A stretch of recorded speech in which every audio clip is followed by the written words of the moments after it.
Hello, everyone. Welcome in. Today we're going to be talking about theory, debating it, and its structure. If you'd like to learn more about progressive debate in general, why it exists in debate, all of those sorts of questions, I'm going to be posting more content that addresses that specifically across the whole spectrum of critiques, theory, and anything in between.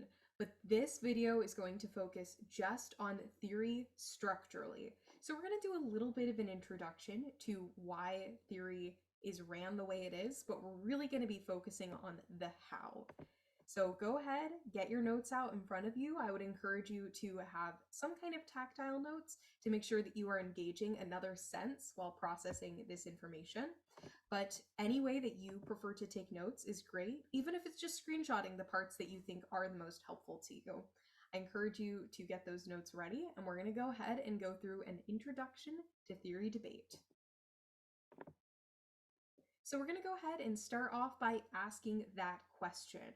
What is theory? Theory is debating broken rules. Now, before I go ahead and get into the rest of this slide, I'd just like to remind you that it is very important to take notes for two reasons in debate. First is, of course, to improve your ability to process and learn information through ensuring that you are involving your tactile senses, that you are writing at the same time, that you are listening and seeing something. But more than that, it can be really helpful to have a notebook where you keep all your important debate information in case you're in a round and you're confused. So in these slides, I'm going to be highlighting everything that I think is the most essential for you to write down in your personal notes in orange. Feel free to write more or less than that. This is just a recommendation to help you out. So in theory, we're debating broken rules. It's not actually a case argument in the way that we could call the AF or a counterplan or a disad a case argument. It's a procedural argument. What that means is that it's not a question of what we should debate about or why we should affirm or negate, but a question of whether this debate should have even happened. The very debate that you are standing there having, the theory debaters are saying, we think there was a rule violation, and if there was a rule violation, an invisible referee needs to call this off. If a rule or procedural, we're going to use those two things interchangeably, procedural and rule, is broken, then theory teams argue that debates become unfair and not worth having. For example, if one team can give a 16-minute constructive, then the substance of the round doesn't really matter anymore, because the rule violation makes an 8-minute constructive, even if it's well written, entirely useless. Thus, theory debating teams call for the judge to punish or vote against, right? That is kind of the ultimate punishment that we can think of without exceeding the reasonable punishment in a debate round, and that's losing. So theory debating teams will call for the judge to punish and vote against the team who broke a rule and made debate unfair. So we're going to review some examples of procedural versus substantive arguments now. Procedure versus substance. So normal debates are made with substantive arguments or arguments about the substance of the resolution. Again, that includes your affirmative, all the advantages on your affirmative, that includes a counterplan because it's still substantively engaging with the resolution, that includes disads, and to some extent, that even includes critiques. But theory isn't really talking about the resolution in the same way because it's about procedure. So here are some examples of procedural type arguments in the real world. If Congress passes a bill to relieve debt and people support the bill, the vote must be redone if there is evidence that the votes were counted incorrectly. Even if people like the bill and it's considered a good bill substantively, the procedure was not done correctly, which means that it has to be redone. The vote can't be counted, even if it was a vote that people agree with, because that's not how our voting system works. We start with procedure being followed, and then we assess the positive outcomes. Now let's take a less procedural legislative example and think more about something that you might experience in your daily life. So let's imagine that I'm not here on a Zoom recording, and I'm in fact coaching for you in a classroom. If the principal stormed in and said, "Coach Abigail, we just found out your background check was never submitted. We have to end the class," it wouldn't matter if I said, "But I'm a good coach." Substantively, Because following procedure comes before a discussion of the substance of my teaching. Okay, so again, there might or may not be an explanation that I'm a good coach, right? That's up for debate. But what we do know is that that can't even be evaluated until we know that the procedure was followed correctly in placing me as a coach in that classroom. Because if I wasn't qualified to teach in the first place on a very legal and procedural level, then it doesn't matter what the quality is. So through these examples, hopefully you all are starting to see, even if something is substantively good, like a case being well written and researched, if there's a reason to believe that there is an issue with the procedure, that must be addressed first. All right, theory structure. So we've started to talk about how theory is a little bit different from other arguments, but just like substantive arguments, theory does have a kind of structure that we know we need to assemble anytime we argue it. Just like anytime you have your affirmative, you know that you've got to have advantages, you know you've got to have your impact. Theory has similar parts. They're just a little bit more formal because this style of debate is a little bit more formal. So theory arguments relate to rules and norms in debates, because again, we're alleging that some kind of rule has been broken. And we can't just say, alert, alert, a rule has been broken, stop the debate. We've got to say what the rule is. Some theory arguments write new rules. So for example, you must use a certain font in your speech documents. Debaters might say that that should be a new rule because they might, for example, say that there's evidence out there that a certain font is actually more accessible for all debaters, which means that they want to set a rule that makes debate a better place for everyone. You might be sitting here and thinking, okay, I get enforcing rules, but how is making up a new thing that debaters have to do setting a rule? Well, that's the beauty of progressive debate and theory within policy, is that debaters actually do have the power to change not only the formal rule book, but the cultural and social norms around rules, right? I might ask you, why is it that you ask the judge, are you ready? Or is everyone ready before your speech? That's not a rule, but that's a social norm that we've decided on as debaters because we've realized it just makes everyone's experience a lot better. So that's kind of what theory debaters might be doing, is they might be writing new rules or expectations and explaining to the judge why they think it's important that that new expectation starts here. They don't literally have to say it's going to go in the rule book. They might just be saying that they are setting that norm for debate. Now, some theory arguments enforce these unspoken, though widely accepted rules. For example, you shouldn't insult your opponents. Now, that's not a rule in the NSDA student manual. You can look for it. There are certainly principles around how you should engage with your opponents, but it doesn't literally say you shouldn't insult your opponents or you shouldn't use this word. However, if debaters use something in a round that is very offensive or harsh or, again, detrimental to debate because theory wants to make debate better through enforcing rules, then debaters might say, this isn't a rule in the rule book, but this was an expectation that you just violated. And we don't think that this debate is fair because you violated that expectation. And finally, some theory arguments enforce literal existing rules. For example, you cannot exceed 8 minutes for constructive. That's not a social construct, that is a rule from the NSDA Unified Student Manual. And so it would be very reasonable for a team to quote that rule and enforce it if the other team violated it. Now, we'll keep coming back to these 3 types of rules in the examples we look at not only today, but in a future video where we talk about the actual main theory arguments and walk through those. But for now, we're going to shift from thinking about what theory is and why it's here into thinking about that how question. Theory arguments are generally structured in a 4-prong shell format. And frankly, if there's one thing that goes in your notes, it should be this. A is the interpretation. That's just the rule that you're trying to set or enforce. B is the violation. This is an explanation of how the other team broke the rule in question. C is standards. This is an explanation of why enforcing this rule matters, aka What standard does this round and this rule set for others? And D is voters. This is why the rule being broken means that the other team must lose. So pause and write this down if you need to.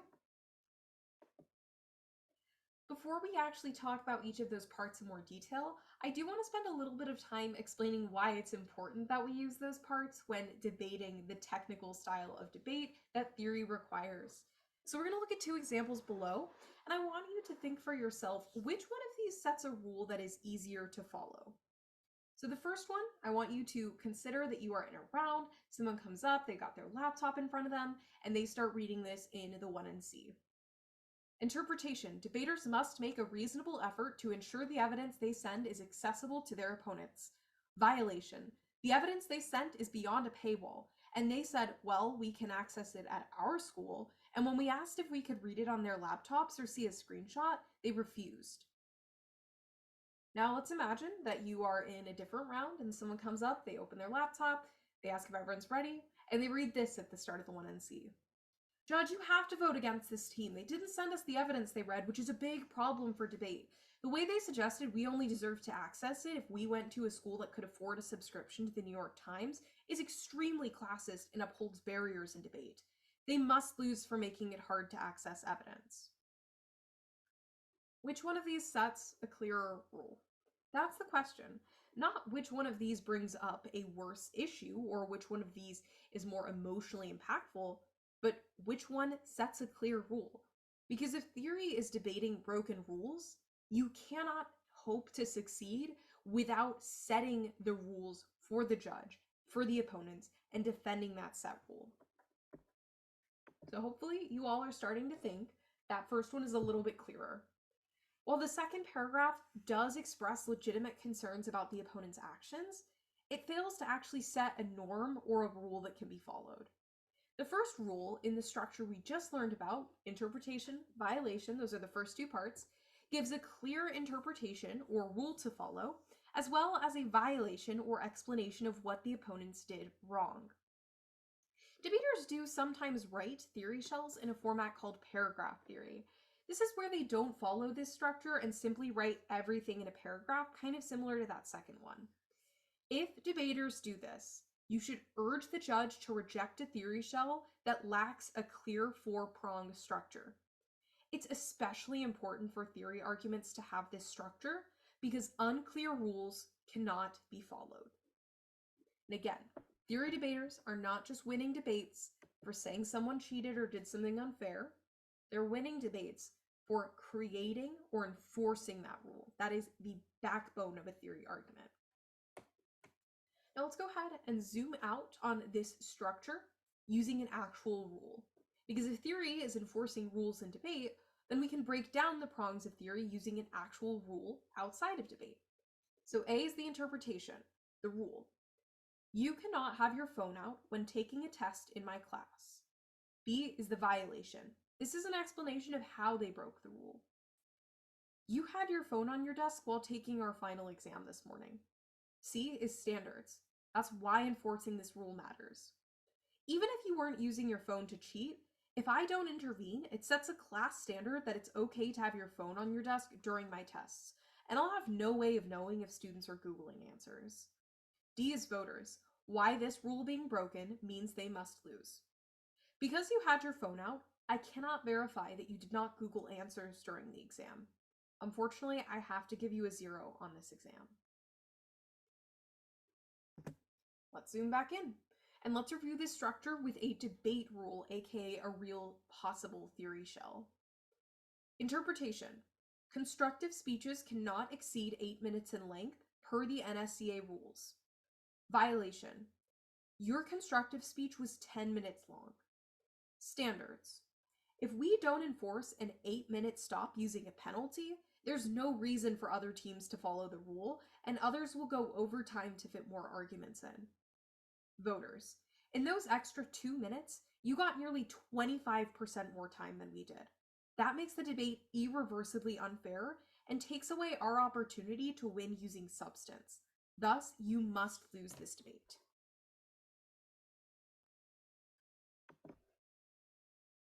So hopefully that explanation there, that primer, helped you really start to cement the role of theory and why it's important that it has these different parts.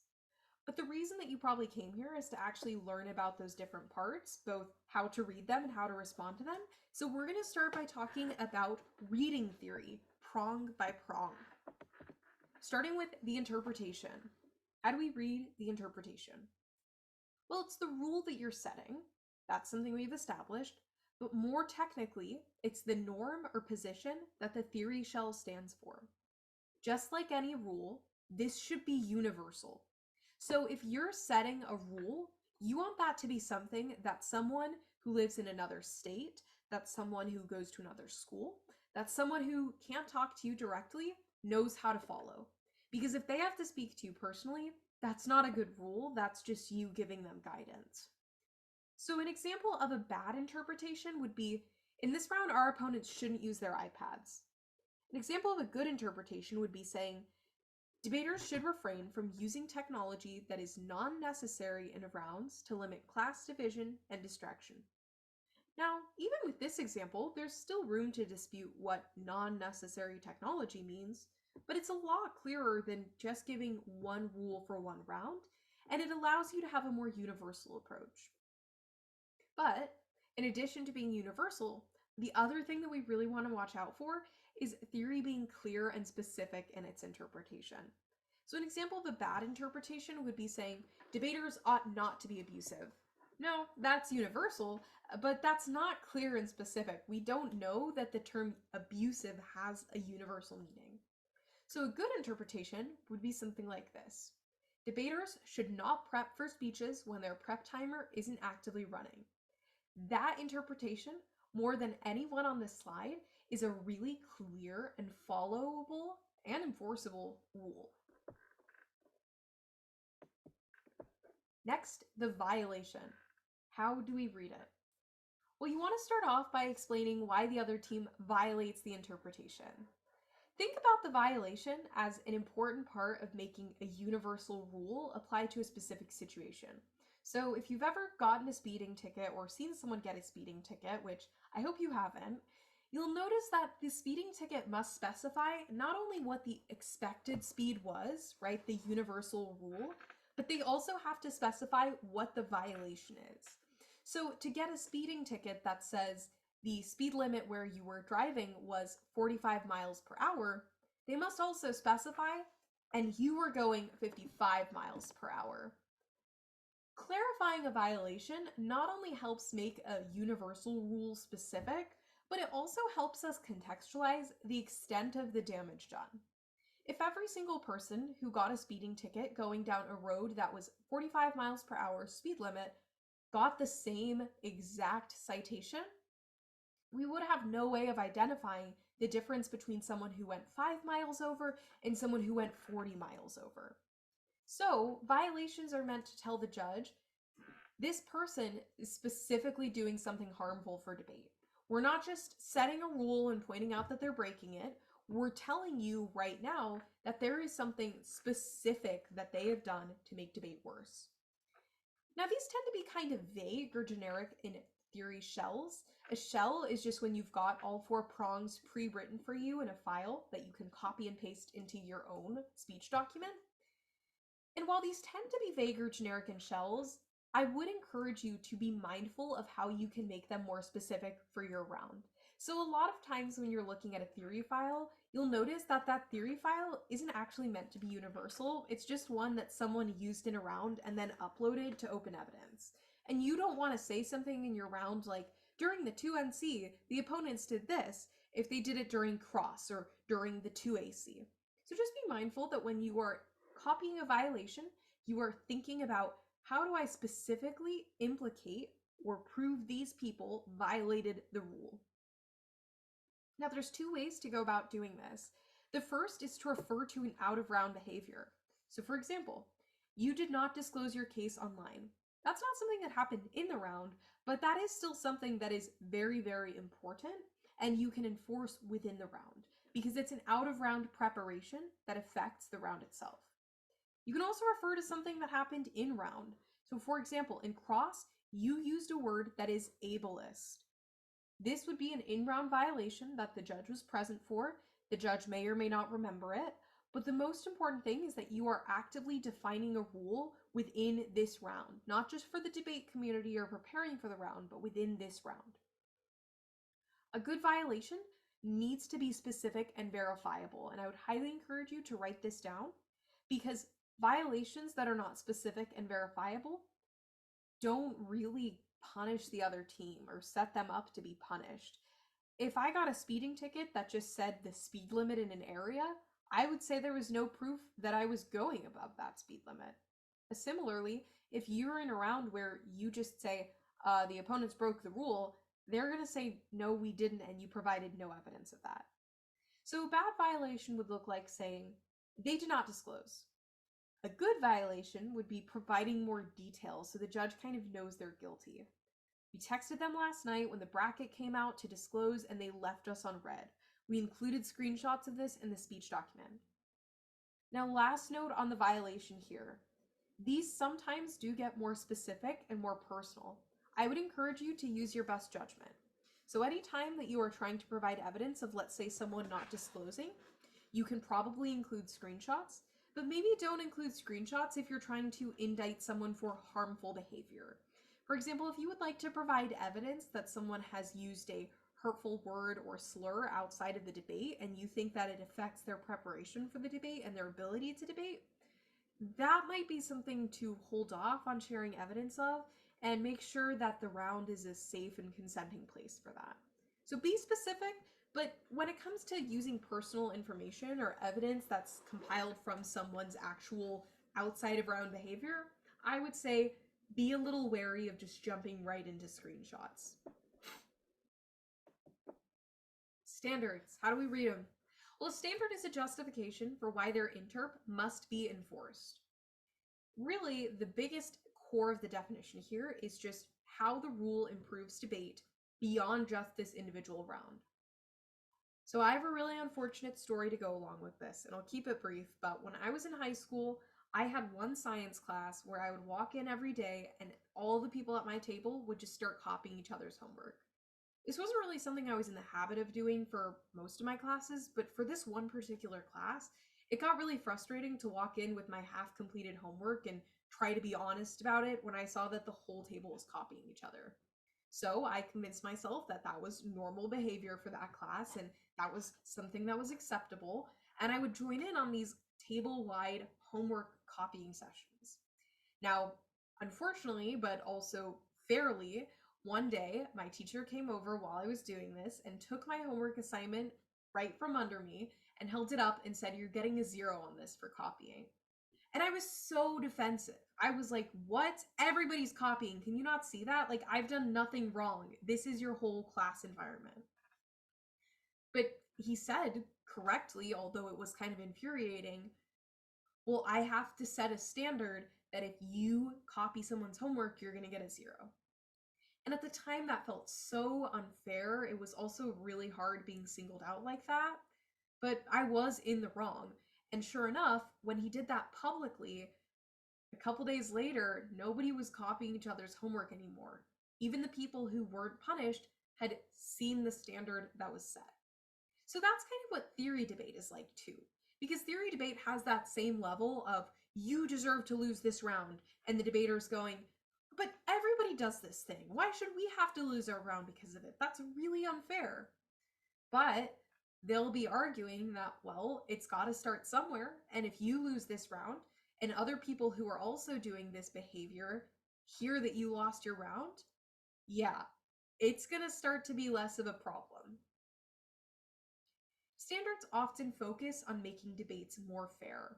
So again, the central theme that we keep coming back to with theory is that it really is meant to improve the quality of debates by focusing on the fairness and education of them. But standards especially focus on ensuring that these things are consistently set between rounds. Examples of standards that you can claim to set include reciprocity. Neither side should have to work harder than the other. Both should have equal burdens. So an example of a reciprocity argument would be saying, the way that you read your 1AC made it so that we had to take all 8 minutes of prep just to go through and figure out what you were saying. That makes it so that we have no ability to prep for the rest of the round, and we have to go way into our back files. The prep is not reciprocal. You are getting way, way, way more of an opportunity to prepare against us because you know our arguments and we can't understand yours. Now, this is similar to another type of argument on standards, which would be time skew. So them breaking a rule means we have to put in way more prep to be able to win. Now, reciprocity and time skew go hand in hand. Really, the biggest difference is that time skew is focused on the literal time imbalance, right? So that's saying that we had to spend more time than you did to respond to this thing. And reciprocity is focusing more on the burdens. So we have to spend 8 minutes responding to this. That is an unfair burden. We should be able to prep in response to your 1AC with 2 or 3 minutes of prep at most. So all these things kind of have more specific definitions. I encourage you to stay tuned for more lectures, and I also encourage you to look into how these are defined and each individual theory shell you encounter, because it does differ. And these are just two of many examples. D, voters, our last part here. We're going to talk about how to read it, and then we're going to get into the actual responding. Procedural arguments have a higher burden than substantive arguments. They have to prove that their voters or impacts are so bad that the round has to stop and the other team must lose, regardless of their preparation. Because with theory, you're not weighing your case against their case. You're basically saying they don't get to talk about their case anymore. That's why there's a higher burden. So you have to start with voters by explaining why your theory argument means the other team must lose. Theory debaters often use impacts like education or fairness to justify this. So if theory is trying to improve the fairness and education of rounds, then that's the impact of theory. That's what they weigh against other arguments being discussed, as they say that these impacts are procedural, they come first. Theory debaters will often argue one of these two, and two examples you can use to think about education and fairness are, first, their cheating made this debate lose educational value. And second, they must lose because this debate can't happen if it's unfair. That's like asking us to make a soccer goal when the other team doesn't have a goalpost and we do. The ultimate conclusion to these impacts will always be drop the team. This is because sometimes theory debaters will argue that even though what they did is wrong, or even though they feel bad about it, they don't actually need to lose the round. They'll say drop the argument, not the team. That is something we'll get into more with more advanced lectures, but essentially you can think about that as saying, hey, we agree we messed up. You can scratch that part from the record. We're going to go ahead with the round as normal. And theory debaters need to say, no, we cannot scratch that from the record and move on with the round as usual. We have to drop this team for their behavior. We have to drop them so that they are punished and learn their lesson. So here you'd be arguing that a team can't just apologize and still go for their case or another argument. They must lose the round to set norms and discourage rule breaking in future rounds. All right, we made it through.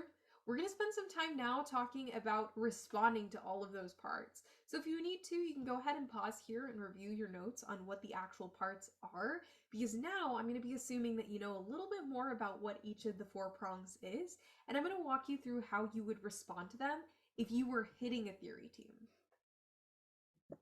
Let's start on the interpretation. How do we respond to it? First, you can take a defensive approach. This would be arguing why the interpretation is bad or fails. So just like I told you, it's very important for the interpretation to be universal, for it to be specific. You can argue that it is not those things. So you could say it's too vague, right? If it's vague, then that might make it hard to follow. If I say debaters should not be abusive or debaters should not take too much time in their speech, those things are vague and probably won't make very good rules because vague rules are the most likely to get broken. Or I could argue that it's impossible to meet or apply fairly. So if the rule is not universal, right, if it's something like these debaters shouldn't do this thing, well then I would say I don't think this theory argument should win because it can't be applied fairly. This has no utility or function outside of this round, which makes it unfair and makes it something that doesn't make debate better. That's a key theme you're going to see when we respond to theory.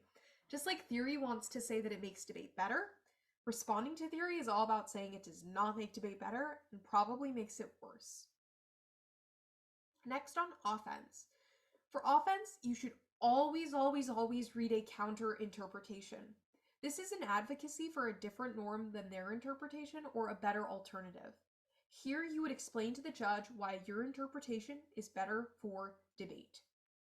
Now let's think about that example I gave earlier where I'm in a classroom teaching and the principal comes in and says, "We don't have your background check. You cannot be here." If I just throw my hands up in the air and I say, yeah, I guess something went wrong, that there's not really anything else to be discussed, right? Because the interpretation was set, the rule was set, and I didn't follow the rule. If I don't meet the rule, there's nothing else to talk about. I don't get to say, "Oh, but I'm almost done with my lesson," or "I'm really enjoying it here," because I broke the rule. But if I can make some sort of argument about how I actually meet the rule, even if it's not literally meeting the rule in its entirety, that creates some more pushback.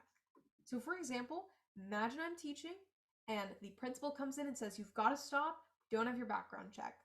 It's very important that our coaches have background checks so we know they can work with students. What if I said, "Well, before I coached here, I coached at 4 other schools, and at each of those schools, I did have to do fingerprinting and a background check, so I actually am qualified and certified to work with minors." Is that fully the same as having done a background check at this school? Probably not. But that level of pushback means that there is further conversation. And especially in a debate round where there's a subjective judge, there's not objective rules like there would be at a school, which is trying to protect you all.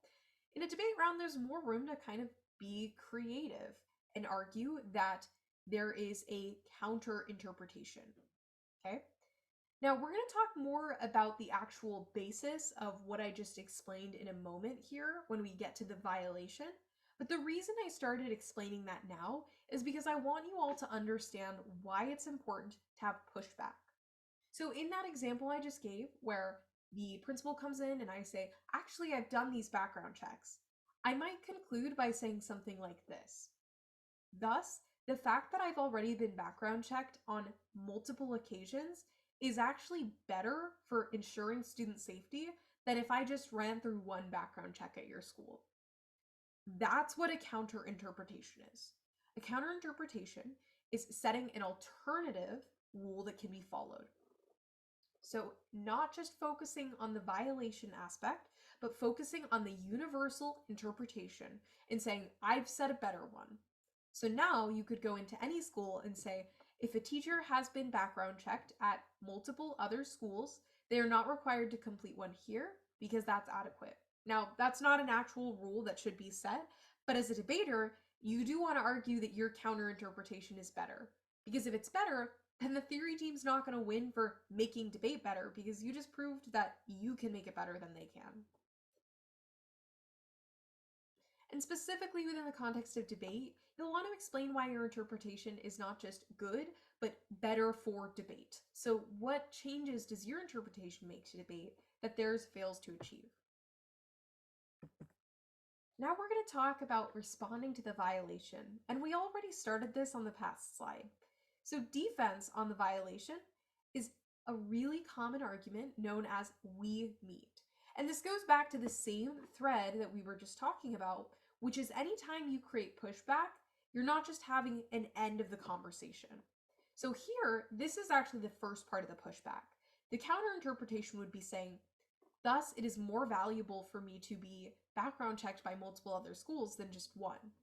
But the "we meet" is saying, "And I meet your rule because your rule is just that I have to be background checked, which I identified that I did." Again, is that me literally meeting the rule? Probably not. But in debate, we want to be creative because we have to acknowledge that unlike a school rule book, debate rules are made up to lock you out. They're made up to isolate you and say that you messed up somehow. So you want to be creative and say, "I didn't mess up." A clever example of this that I think illuminates why it's so important to be creative with theory interpretations and violations and making we meet arguments is I had a team propose that in response to shoes theory, which is a theory argument that seeks to set a new rule in debate and says that debaters should not wear dress shoes because that creates imbalances in debate, this team argued that in response to the violation, this team is wearing dress shoes, they would kick their shoes off and say, actually, we meet because we're not wearing dress shoes anymore. So that is an example of the creativity that you can use to, again, open the conversation. Because if you just say, oh, well, I guess, yeah, we are, but what about it? That's conceding a procedural. That's conceding you broke procedure. But acknowledging that the procedure is helpful, spending time acknowledging that and taking steps to say, well, we are following the procedure in a creative way is the best thing you can do for yourself. The reason this is an orange is because you should make a we meet argument every single round, even if you don't. They have a more uphill battle if you don't admit to breaking a rule, and you can take advantage of vague violations or interpretation wording to make some weird justifications for why you meet. Now, don't outright lie. For example, if they say you're wearing dress shoes, don't say, no, I'm not, if you are. But you could say something like, well, I actually don't consider these dress shoes. I wear these to tournaments because they're comfortable and provide me stability when I stand, and also help me get to my rounds. So I wouldn't consider these dress shoes, and I meet your interpretation. Now, offense on the violation. There's kind of one main way to do this, which is pointing out a performative contradiction or a perfcon if there is one. A perfcon is when the theory team also violates their own interpretation. If both sides are breaking a rule, the rule cannot be taken seriously, and this honestly happens a lot more than you'd think. That's because a lot of debaters are getting their theory shells from files. Again, a theory shell is just what you copy and paste into your 1NC or any other speech. But because so many debaters will copy and paste universal rules, they don't actually consider whether it's a rule that they're following. This happens a lot with disclosure theory, where teams will say that you need to disclose your arguments ahead of time. Some teams will try to make this argument and then not pay attention to the specifics of the rule that they're reading. And you can point out that they also broke the rule. Like if it says you must disclose your arguments an hour before round, and they say, well, we disclosed it 24 hours before round. That's a performative contradiction. That means that they aren't even following their own rule. So how is it a good rule if they're not able to follow it? C, standards. How do we respond? Well, this one's kind of simple. You really just beat standards like you beat normal arguments. In the same way that I was able to explain standards to you all by telling a personal story, that's because standards aren't so technical as a rule or a violation. They're kind of just the explanation or the warrant, much like any other argument. So this can encompass a couple of things. Defense, you can make very typical rebuttal responses. You can mitigate their standards, which would look like arguing that their interpretation doesn't actually set a standard. You can also delink, which would be arguing that you don't need to lose the round to the theory argument in order for the standard to be set. You can also make offensive arguments, like turning the standards. So you could make a turn where you argue that the standards they set are bad.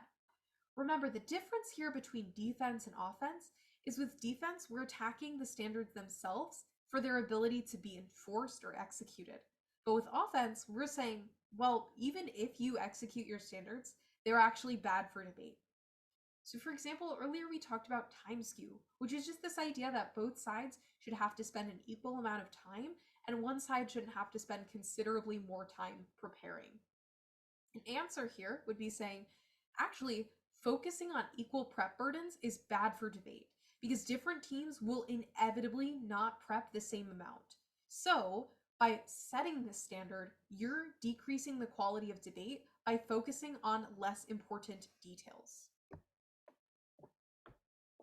All right, voters, this is the last part, hopefully, of our theory argument. And when we are making a voter's argument, we are wanting to conceptualize that as an impact, which means that if you're responding to a voter's argument, you are responding to an impact. So you can start with defense. This would look like arguing that their theory argument being good doesn't mean that you have to lose. For example, we apologize and won't do this in future rounds. Them reading theory convinced us to do better, and we don't have to lose to learn from this. This happens a lot with theory. Because theory is basically saying you broke a rule, it's okay to apologize. That's not conceding that you should lose, that's just agreeing that what you did was maybe not the best for debate. But that doesn't mean you have to lose, right? There are plenty of ways to make mistakes in round and not make them again in future rounds without losing for them.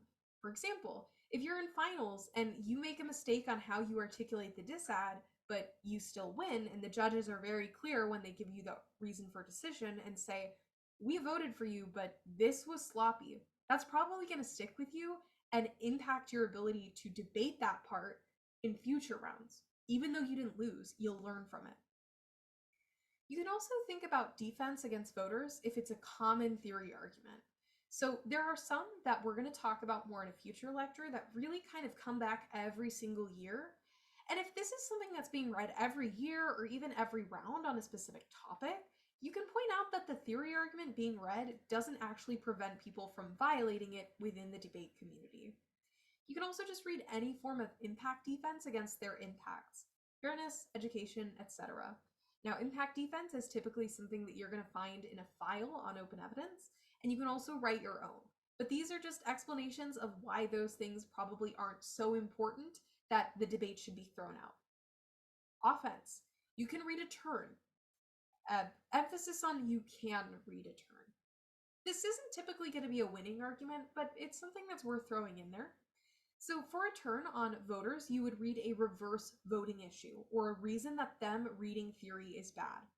These are arguments that will actually argue that them reading theory and making a procedural argument is worse for debate and makes it more unfair or less educational than a small amount of rule breaking. So if they concede this, then they're conceding a procedural, which means that now the judge might have to intervene, but they probably won't concede this, so be prepared to have this just be something that you read and then don't come back to. Okay, that is of course if they respond to it. If they don't, then go for it. Say they conceded that procedurally they're making debates worse, slower, less efficient, less fair, less educational, and so you should vote against them. Punish them for reading theory, basically. The Uno reverse card of theory, except most of the time it doesn't work. But you can still try it. Okay. I made a joke that I thought was funny. I don't think it was, where I said, hopefully this is the end. And unfortunately, it is not the end, because there is another part of theory that is becoming more and more common within theory debate. It's not one of the required 4 parts, so I wouldn't emphasize it to that level, but I think it's important that we spend a little bit of time on it here so that you're fully prepared for your rounds. Now, this bonus part is called the role of the ballot. You may have heard this in other parts of the debate because the role of the ballot can be used anywhere, but we're going to talk about how it's specifically used in theory. So, role of the ballot. Some debaters might read this argument. It can be abbreviated as ROB or ROTB. This isn't required, and frankly, it's more common within critique debates. The goal of reading a role of the ballot is to convince the judge that they have a specific role to play in the round beyond just voting affirmative or negative. If you do not respond to this claim, the judge might accept it as conceded and believe that they have a responsibility to vote for the theory argument even if they don't believe it. You can refute this by telling the judge clash is important for testing whether the rule is actually a good idea for the debate space, or arguing that the judge should only evaluate substance. So with a role of the ballot, the theory debater is basically saying, judge, you have to consider theory as the most important issue. What they're kind of implying is that even if you beat them, they should still win for reading theory because that was the superior thing to do. So that's what these two kind of approaches respond to. The first way that you can respond is by arguing that the rule is not good for debate and it can only be tested if you clash with it. So role of the ballot, counter role of the ballot, if you will. The judge must make a decision on whether the theory argument is actually good for debate instead of accepting it outright to truly be a moral decision maker. Then you would explain why their theory is a bad idea by attacking the other prongs.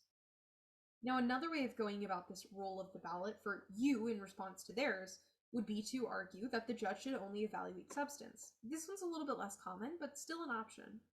Role of the ballot. The judge should only be held to evaluating substantive arguments because one judge cannot be responsible for determining what rules should be followed in every round.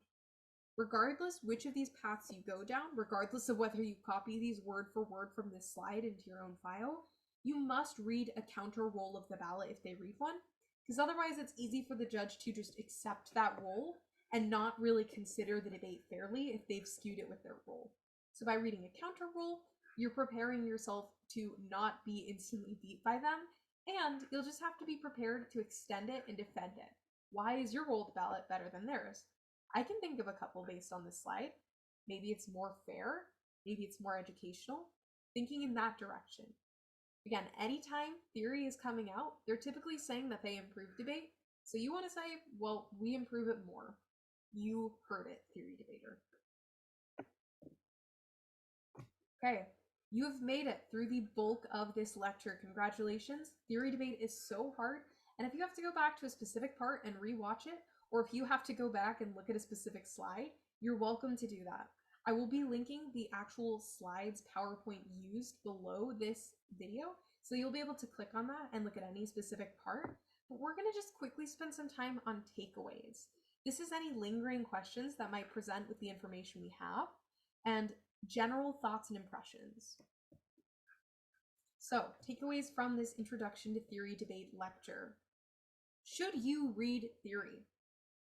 Well, theory debate is incredibly common in policy, so you should more likely ask to what extent you're interested in reading theory personally. It's unlikely that you'll never read it yourself, even if you're not a big fan of theory, just because it's such an efficient way to check the other team in the 1NC. Most 1NCs at a junior varsity or varsity level are going to have some type of theory argument in them, because they're shorter to read. You don't need to read cards. You just read the 4 prongs like we illustrated them today. And because if the opponents drop it, well, they've lost. They've lost the procedural debate. Is theory a better argument than others? It kind of starts to sound like it, right? Because we keep saying if you lose theory, you lose everything. Well, no, it's not a better argument, and judges don't generally view it as a stronger argument. In fact, some judges might dislike it even if you win it. But because it is procedural, that means that theory arguments are more consequential if they're dropped. So it's more important to not drop a theory argument than it is to, let's say, not drop a disad. You can outweigh a disad a lot more easily than you can outweigh a procedure, because that's like losing part of substance, which would be like in the example of me coaching, the principal walks in. If the principal walked in while I was messing up my lecture, I probably wouldn't be fired. I would just have to prove in other ways that I was a good coach. But if it was something procedural like the background check, that would be game over. When would I hit theory? Well, you'll probably see topicality at most novice tournaments because this is the most basic and common theory argument within policy. There will be separate slides to explain the topicality arguments in more detail, so stay tuned for those. Advanced theory, on the other hand, which is more similar to some of the things we've talked about, like disclosure theory, shoes theory, those things tend to start popping up in junior varsity and varsity. The rate at which you'll see them is hard to predict, but it might increase if you're going to more varsity or higher level tournaments where teams are really trying to have competitive negative strategies or progressive negative strategies. Now, where can I find more theory? I will be releasing a video going through some of the common theory arguments, but in the meantime, open evidence is a great place to start reading. Hopefully, the way we broke down each of the 4 prongs today will help you in your personal reading of theory files. They are confusing, but now you know all of the 4 parts. You'll have access to the slides we referenced today as soon as you click on that link in the description, and you'll be able to use that side by side when reading files, whether it's outside of round or in round. You should now have the tools you need to excel with theory debate. So I wish you all the best of luck, and stay tuned for more debate explanation and more debate simplification. Have a great rest of your day. Thank you so much for joining me for this explanation on theory debate and its introductions.